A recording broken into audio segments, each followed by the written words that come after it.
Las autopistas están en llamas, los aeropuertos están siendo asaltados por hombres armados y 20 estados están en llamas. Todo porque un hombre murió.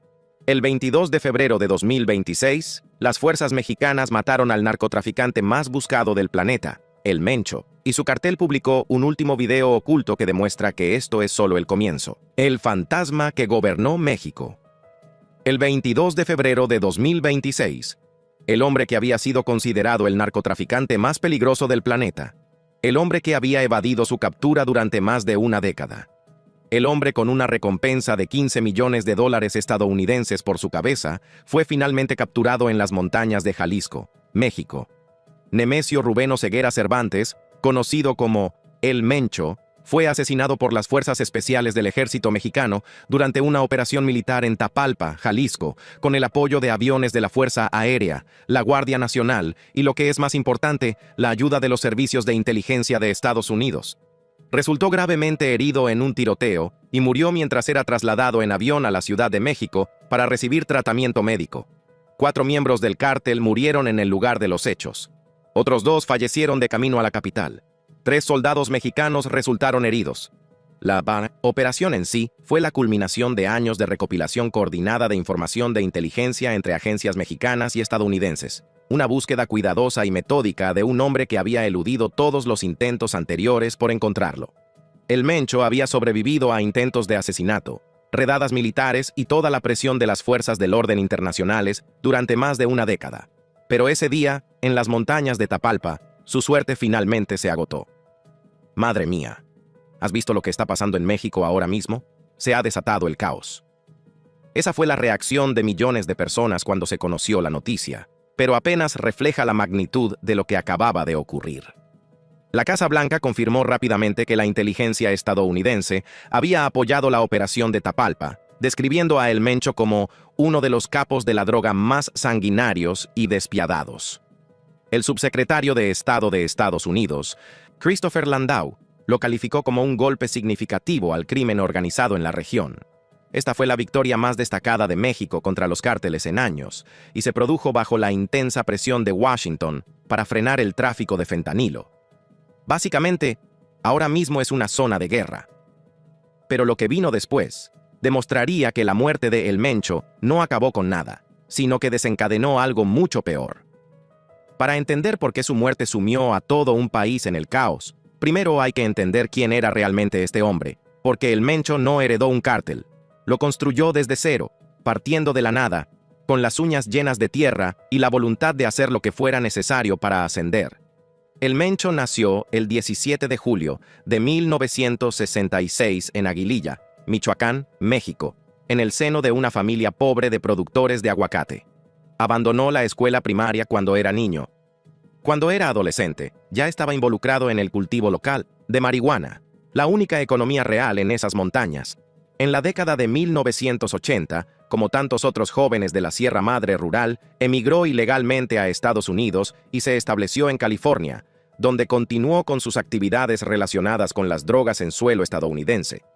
Tras múltiples arrestos en Estados Unidos, El Mencho fue deportado a México a los 30 años. Lo que hizo a continuación es uno de los capítulos más extraños de su biografía. Trabajó brevemente como policía en los municipios de Cabo Corrientes y Tomatlán, en Jalisco, un narcotraficante con placa. Abandonó el cuerpo para dedicarse por completo al tráfico de drogas. En 1994, fue condenado a 3 años de prisión federal en Estados Unidos por conspiración para distribuir heroína. Tras su liberación y deportación, regresó a México y se unió al Cártel del Milenio en Michoacán, comenzando desde abajo, como miembro de su escuadrón de asesinos, el equipo de sicarios que protegía al líder del cártel Armando Valencia Cornelio, conocido como El Maradona. A principios de la década de 2000, El Mencho se había ganado la reputación de ser calculador, paciente y absolutamente despiadado. Luego, el 12 de agosto de 2003, su jefe Armando Valencia fue arrestado por las autoridades mexicanas. Por esa misma época, los Zetas, respaldados por el Cartel del Golfo, lanzaron ataques coordinados contra el territorio del Cartel Milenio en Michoacán. Este fue un momento que habría destruido a una organización menos importante. Pero El Mencho vio una oportunidad donde otros veían una catástrofe. formó una alianza en Jalisco con un subgrupo del Cártel de Sinaloa liderado por Ignacio Nacho Coronel, aliado de Joaquín El Chapo Guzmán. En 2009, con el respaldo de Sinaloa, creó los Matazetas, una fuerza paramilitar diseñada específicamente para librar una guerra contra los Zetas. Luego, en 2010, el panorama volvió a cambiar. Nacho Coronel fue asesinado y el Mi-27, líder de Milenio, Óscar Orlando Nava Valencia, fue capturado. El cartel Milenio se fracturó en dos facciones rivales, los Torcidos, liderados por el Mencho, y la Resistencia. El Mencho orquestó un violento golpe interno que duró meses, y a principios de 2011, su facción había ganado. Se rebautizaron como Cartel Jalisco Nueva Generación, CJNG, con el Mencho como fundador, financista y dictador absoluto. Bajo su mando, el CJNG se expandió rápidamente hasta convertirse en una de las organizaciones de tráfico de drogas más poderosas, violentas e innovadoras de México, traficando con cocaína, metanfetamina, fentanilo, heroína y otras drogas, al tiempo que fue pionero en el uso de drones armados, artefactos explosivos improvisados y vehículos blindados. Su ascenso explotó sistemáticamente todos los vacíos de poder dejados por rivales debilitados o fracturados. La administración Trump clasificó al CJNG como organización terrorista extranjera en febrero de 2026. Había sido acusado en Estados Unidos en 2022 por liderar los esfuerzos para fabricar y distribuir fentanilo, el opioide sintético que mataba a decenas de miles de estadounidenses cada año. Y las cifras reflejan lo poderoso que se había vuelto el CJNG. En su apogeo bajo el mando de El Mencho, se estimaba que el cártel operaba en todos los estados de México. Controlaba las rutas de tráfico que se extendían desde Colombia, pasando por Centroamérica, hasta México, y llegaban a los centros de distribución de Los Ángeles, Chicago, Nueva York y Atlanta. Los ingresos anuales del cártel, solo por los opioides sintéticos, ascendían a miles de millones. El Mencho no era solo un narcotraficante. Dirigía lo que equivalía a una corporación logística multinacional con su propio brazo militar, su propio aparato de inteligencia y su propia red política incrustada en todos los niveles del gobierno mexicano. Cuando el cártel necesitaba enviar un mensaje, no escribía cartas, sino que desplegaba convoyes blindados, derribaba helicópteros militares y asesinaba a equipos enteros de agentes de la ley. Y sin embargo, a pesar de todo ese poder y esa infamia, el Mencho era prácticamente invisible. Casi no existían fotografías verificadas en la esfera pública. Nunca concedió entrevistas. Nunca apareció ante las cámaras de forma voluntaria. Era un fantasma. Una voz en llamadas de radio interceptadas. Un nombre susurrado en las montañas de la Sierra Madre. Un mito que las autoridades mexicanas y estadounidenses no parecían poder localizar durante más de una década, a pesar de las operaciones de inteligencia conjuntas que abarcaban dos países. Eso fue así, hasta que, tras su muerte, comenzaron a aparecer en Internet imágenes que el mundo nunca había visto antes, imágenes que se volverían virales en cuestión de horas y alimentarían uno de los mayores frenesíes mediáticos en línea que se recuerdan. El video que rompió Internet. Horas después de que el Ministerio de Defensa mexicano confirmara la muerte de El Mencho, ocurrió algo extraordinario en Internet. Varios videos y clips de audio comenzaron a circular en las redes sociales, especialmente en X, anteriormente Twitter, afirmando mostrar los últimos momentos de El Mencho o sus comunicaciones antes de la incursión. Algunos de estos clips acumularon decenas de miles de visitas en cuestión de minutos. El ansia por cualquier confirmación visual de esta figura fantasmal, viva o muerta, era abrumadora. Un video de baja calidad que pretendía mostrar a las fuerzas de élite del CJNG durante la operación de Tapalpa se difundió como la pólvora por todas las plataformas. Pero un análisis más detallado reveló que en realidad se trataba de imágenes antiguas de miembros del cártel, recicladas de anteriores videos propagandísticos del CJNG, y no del ejército mexicano ni de la redada del 22 de febrero. Otra publicación viral afirmaba mostrar los últimos minutos de vida de El Mencho antes de la operación, con imágenes temblorosas de individuos armados en un entorno rural y montañoso, posiblemente coordinando o preparándose para un enfrentamiento. Su autenticidad como material genuino previo a su muerte nunca ha sido verificada por ninguna fuente oficial. Muchos de estos clips parecen ser reposts oportunistas, contenido antiguo del cártel reutilizado en medio del caos para generar visitas y engagement.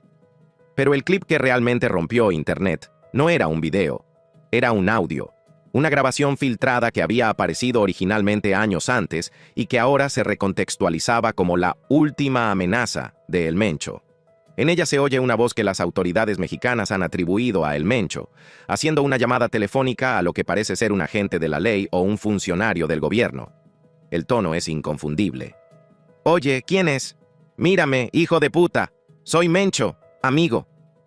Esa voz, desafiante, agresiva y sin ningún temor, pertenece a un hombre que había pasado décadas operando por encima de la ley, al mando de un ejército y dictando condiciones a las personas que se suponía que debían hacer cumplir el orden. Y su mensaje no era sutil.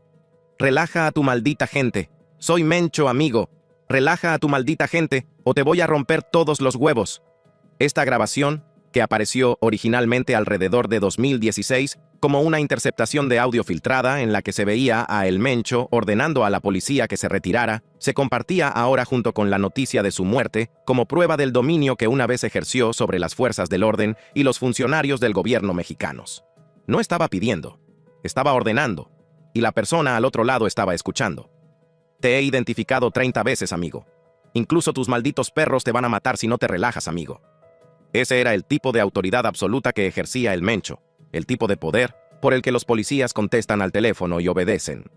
Donde las amenazas no son vanas porque todos los que forman parte del sistema saben lo que pasa cuando no se sigue la línea marcada. La otra voz de la llamada, la que responde, lo dice todo. «Vamos, amigo. Está bien, señor. Me voy». Se puede escuchar la sumisión, la deferencia. «Está bien, señor», dicho a un narcotraficante, por lo que se cree que es un agente de la ley. Y luego las últimas palabras de El Mencho en la llamada, negándose a dejar que la conversación termine en términos que no sean los suyos. «No, no, no. No cuelgues, hijo de puta». Ese clip de audio fue el contenido más compartido en las primeras 24 horas tras su muerte. Resumía todo lo que la gente temía y sospechaba sobre la relación entre los cárteles y las autoridades en México. Que la línea entre la ley y la ilegalidad se había borrado hacía mucho tiempo. No se trataba de un hombre que se escondía en las sombras. Se trataba de un hombre que llamaba por teléfono a las fuerzas del orden y les daba órdenes, y ellos seguían esas órdenes. El clip fue compartido por periodistas, analistas de seguridad y millones de usuarios comunes de las redes sociales que escuchaban la voz de El Mencho por primera vez y se daban cuenta de que el poder que ejercía este hombre iba mucho más allá del tráfico. Era un control sistémico sobre las mismas instituciones destinadas a detenerlo. Mientras tanto, el CJNG ya estaba llevando a cabo su propia ofensiva mediática, una campaña deliberada de intimidación diseñada para mostrar al mundo que el cártel no había terminado. Tras la muerte de El Mencho, circularon videos que mostraban las represalias del cártel en tiempo real. Un video muy compartido, descrito como la respuesta oficial del cártel a su asesinato, mostraba amenazas con subtítulos en inglés aparentemente dirigidas a las fuerzas estadounidenses o transfronterizas. Mostraba carteles estadounidenses con recompensas por los líderes del CJNG, incluyendo recompensas de $10 millones, junto con imágenes de vehículos de la Policía Estatal de Jalisco. El diálogo superpuesto era explícito. Exigía a los estadounidenses que retiraran sus fuerzas del territorio mexicano, reclamaba la soberanía total sobre Jalisco y los estados circundantes, y amenazaba directamente con violencia a cualquiera que hubiera cooperado con la operación militar que acabó con la vida de su líder. Otras imágenes eran aún más alarmantes. Los clips mostraban al CJNG desplegando armamento pesado, lo que parecían ser lanzacohetes o cañones antiaéreos montados en camiones blindados con la insignia del cártel. Otros videos mostraban a miembros del cártel manejando excavadoras para destruir físicamente carreteras y crear bloqueos masivos, destrozando la infraestructura que conectaba las ciudades mexicanas. Medios regionales como El Occidental compartieron imágenes confirmadas de los intensos combates durante la incursión en Tapalpa, pero no el material oculto previo a la muerte. Ese contenido siguió siendo en gran medida especulativo, reciclado o diseñado específicamente para sacar provecho del caos. Uno de los capos de la droga más buscados del mundo, El Mencho, líder del cártel Jalisco Nueva Generación, fue abatido en una operación militar en Jalisco. Pero las imágenes solo eran el aperitivo. La verdadera pregunta, la que se hacían todos los analistas de seguridad del hemisferio occidental, era sencilla. ¿Qué pasa ahora? Esto es lo que ocurre cuando se decapita a un cártel. Este cártel fue designado como organización terrorista extranjera a principios de este año por Donald Trump. La respuesta a esa pregunta ya se estaba desarrollando en tiempo real en todo México y era peor de lo que nadie había previsto. El infierno después del asesinato. A las pocas horas del anuncio de la muerte de El Mencho, el cártel Jalisco Nueva Generación lanzó el ataque de represalia más extenso de la historia moderna de México. Los disturbios comenzaron casi de inmediato y continuaron intensificándose hasta el 23 de febrero, lo que provocó una crisis de seguridad que paralizó ciudades, interrumpió los viajes internacionales y provocó órdenes de confinamiento por parte de varios gobiernos. La violencia se extendió al menos a 19 de los 32 estados de México, lo que la convirtió en una de las mayores represalias coordinadas por los cárteles en la historia del país. Un miembro del CJNG confirmó de forma anónima a los medios de comunicación que todos los ataques eran una venganza directa por el asesinato de El Mencho, con advertencias explícitas de una mayor escalada a medida que las facciones internas comenzaban a competir por el control de la organización. Los operativos del cártel incendiaron cientos de vehículos, autos, autobuses, camiones, transporte público, para crear más de 250 narcobloqueos en autopistas y carreteras principales de todo el país. En algunas zonas, se informó que se utilizó maquinaria pesada para excavar físicamente toda la superficie de las carreteras. Se podían ver columnas de humo negro elevándose sobre Guadalajara y Puerto Vallarta, convirtiendo los principales centros de población en lo que los testigos describieron como zonas de guerra. Hombres armados incendiaron supermercados, bancos, gasolineras y tiendas minoristas, incluido un Costco en Puerto Vallarta. Las explosiones y los incendios dañaron edificios y causaron una destrucción generalizada de propiedades en varios estados. En Guadalajara, 20 sucursales bancarias fueron incendiadas. Y ahora 6 estados están en plena erupción. Las autopistas están en llamas. Se están incendiando vehículos. Hay bloqueos de carreteras por todas partes. El transporte público es inexistente en este momento. Los aeropuertos se convirtieron en los principales objetivos de la ira del cártel. Grupos armados irrumpieron en los aeropuertos de Guadalajara y Puerto Vallarta, lo que provocó tiroteos dentro de las terminales, evacuaciones masivas y escenas de pánico total. Los pasajeros se escondieron debajo de los asientos, detrás de los mostradores y en la pista cuando los miembros del cártel entraron en los edificios. Los videos de las redes sociales captaron multitudes de viajeros aterrorizados, huyendo por las salas de embarque, algunos dejando caer su equipaje y corriendo descalzos por los pasillos del aeropuerto. 5 aerolíneas estadounidenses, United, American, Southwest y otras, junto con Aeroméxico y Air Canada, cancelaron docenas de vuelos hacia y desde las regiones afectadas. El aeropuerto de Guadalajara, uno de los más transitados de México, fue escenario de tiroteos y se cerró temporalmente por completo. Puerto Vallarta, un destino que normalmente recibe a miles de turistas estadounidenses y canadienses cada semana, quedó prácticamente aislado del mundo exterior. Las estaciones de autobuses y los centros comerciales de toda la región también fueron objeto de ataques coordinados. El desglose por estados es abrumador. En Jalisco, el epicentro, se registraron al menos 65 bloqueos, con enfrentamientos en Guadalajara, Zapopan y Puerto Vallarta. Una prisión fue asaltada en Ixtapa. En Guanajuato, se registraron 55 incidentes distintos en 23 municipios, lo que condujo a 18 detenciones. En Michoacán se produjeron ataques tipo emboscada contra unidades de la Guardia Nacional y se ofrecieron recompensas de 20,000 pesos a quien matara a un soldado. Se impusieron toques de queda en Zamora y La Piedad. En Puebla se incendiaron tiendas de conveniencia OXXO y se bloquearon las principales autopistas. En Baja California se incendiaron coches y se levantaron barricadas en Tijuana, Mexicali y Ensenada. En Tamaulipas se produjeron bloqueos cerca de la frontera con Estados Unidos en Reynosa. Se registraron actos violentos en el sur, en Chiapas y en el este, en Quintana Roo, donde se produjeron incendios en Cancún y Playa del Carmen. El Departamento de Estado de Estados Unidos emitió alertas de refugio en el lugar para todos los ciudadanos estadounidenses en las zonas afectadas, advirtiendo de bloqueos de carreteras, actividad delictiva y operaciones de seguridad activas. Turistas de Arizona y del área de la bahía informaron de que se habían quedado atrapados y varados en complejos turísticos frente al mar, sin poder salir debido a los bloqueos y al cierre de los aeropuertos. Ciudades como Guadalajara, la segunda más grande de México, se convirtieron en ciudades fantasma, ya que los residentes se refugiaron en sus casas. El 23 de febrero se cancelaron las clases en varios estados. Al menos 14 personas murieron en la ola inicial de violencia, entre ellas miembros del cártel, un fiscal del estado de Jalisco y un guardia de la cárcel. La vecina Guatemala reforzó su frontera en previsión de que la violencia se extendiera. Las autoridades canadienses instaron a sus ciudadanos a permanecer en sus casas. La Embajada de la India emitió su propio aviso.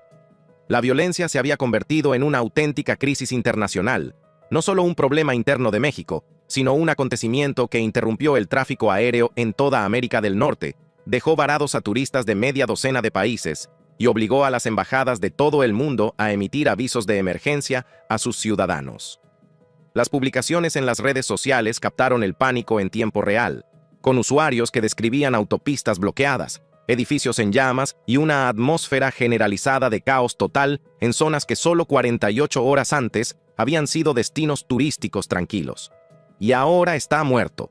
Pero ahora hay un vacío de poder, que es cuando las cosas se ponen realmente peligrosas porque las facciones escindidas van a empezar a luchar. Y esa es la idea fundamental que la mayoría de la gente pasa por alto. No se trataba solo de una venganza. Era el primer disparo de una guerra por la sucesión. Los expertos llevaban años advirtiendo sobre este escenario concreto, que matar a un líder de un cártel no debilita a la organización, la fractura. Y cada fragmento lucha por convertirse en la nueva fuerza dominante. Cuando se paraliza al cártel de Tijuana, lo único que se consigue es empoderar a Sinaloa. Cuando se paraliza al Golfo, lo único que se consigue es empoderar a los Zetas. Es una dinámica que siempre se ha dado. Ese análisis, del experto en seguridad Pierre en el podcast Borderland Narcosis, se grabó antes de la operación de Tapalpa, y ahora parece una profecía. El CJNGE no es una organización monolítica. Es una red de más de 3 docenas de grupos independientes que operan bajo un mismo paraguas. Esa es la aterradora matemática que hay detrás del vacío de poder. Cada una de esas suborganizaciones ve ahora la muerte de El Mencho como una oportunidad para ascender. De hecho, empeora las cosas. Cada facción rival se apresurará a reunir capital, comprar protección política e inundar el norte con sus productos para establecer su dominio.